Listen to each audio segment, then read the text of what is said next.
Supreme Magus, Web Novel, Chapter 359, The Master Part 1. Rigash's mind delved inside the crystal, only to find her own dreams and ambitions. Then, she went deeper, finding more and more shards of light representing the memories of others. She ignored those which belonged to her mentor. Rigash's teacher wasn't even a real shaman. She had been so weak that Ragesh killed her as soon as she came of age. Most of the lives she explored were equally insignificant. May the gods below eat their useless souls. How long has it been since there was a shaman rather than a crystal bearer? Ragesh thought. In her desperation, she had forgotten that shamans were rare. What she was attempting required time, but that was something she didn't have. Lith was sick and tired of this fight. The moment Ragesh stopped her movements, he cast one of the Tier 5 battle mage spells he had mastered with true magic. As long as she has that damned crystal, she has the mana core advantage. Yet despite her use of very powerful incantations, they were all low-tier ones. If I can't beat her with quantity, I'll go with quality. Lith had prepared Burial Ground from the moment he noticed the thundercloud. Burial Ground was a versatile spell that could be used for both offense and defense. The reason he had yet to employ it was Rigash's ability to neutralize the elements. Powerful spells were very delicate. The slightest imbalance in the world energy would render them little more than a waste of mana. Luckily, the shaman spaced out long enough for the spell to take form and make the crystal's siphoning ability useless. Several pillars erupted from the ground at once, surrounding the orc. Each one of them kept growing in height, while countless stone spikes emerged from the pillars and extended in every direction. Some attempted to stab the shaman, while others connected with other spikes, forming new pillars that generated even more spikes. Thanks to life vision, Ragesh could see that the spell was a hybrid of earth and darkness magic. The stone pillars were a conduit for the dark energies, so even standing close to them was enough to sap her life force.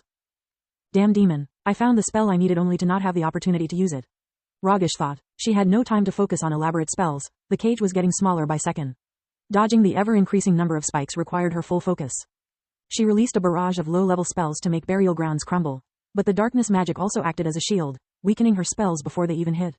The cage repaired itself almost as soon as it was damaged. The only thing that could counter a high-tier spell was another high-tier spell. Rigash's body was soon pierced by the spikes, that kept growing and ravaging her internal organs. In a last-ditch effort, she tried to make the crystal detonate, but it was too late. The exertion from using spells non-stop had taken its toll. Even though her mind was still alive, her body refused to obey. Her mana stopped flowing. Her mana core had already started turning gray. Her will extended no further than her thoughts while the cage shrank until all that remained of the orc shaman was mincemeat. As soon as Ragesh died, Lith changed into his army uniform and stored the crystal inside Solus's pocket dimension along with the pieces of the rock worm's black armor.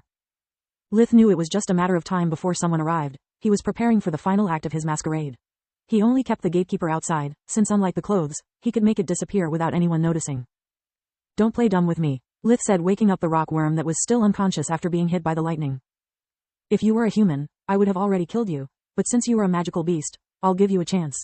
I know you can speak. Tell me what you're doing here and why you tried to kill me.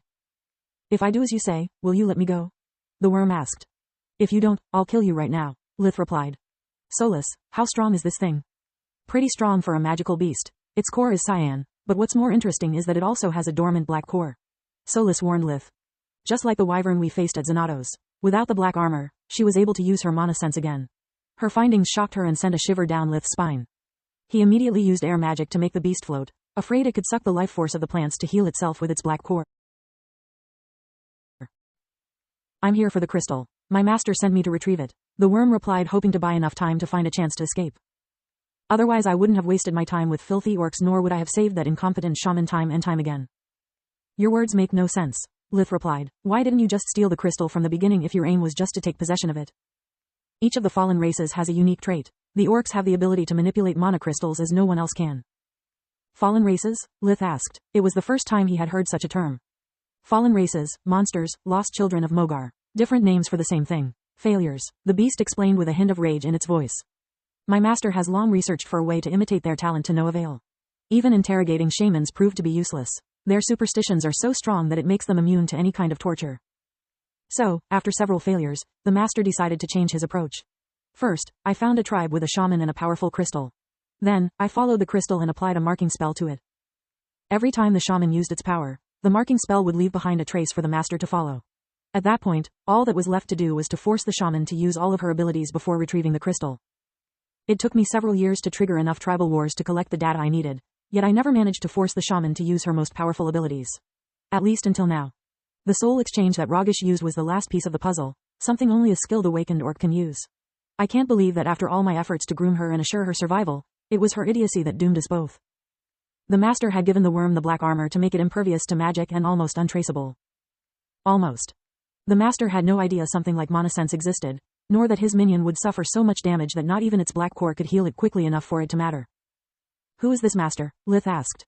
The rockworm wasn't a zealot. The master had proved incapable of making it evolve and refused to turn it into an abomination because it was still too weak. The creature owed nothing to their cause.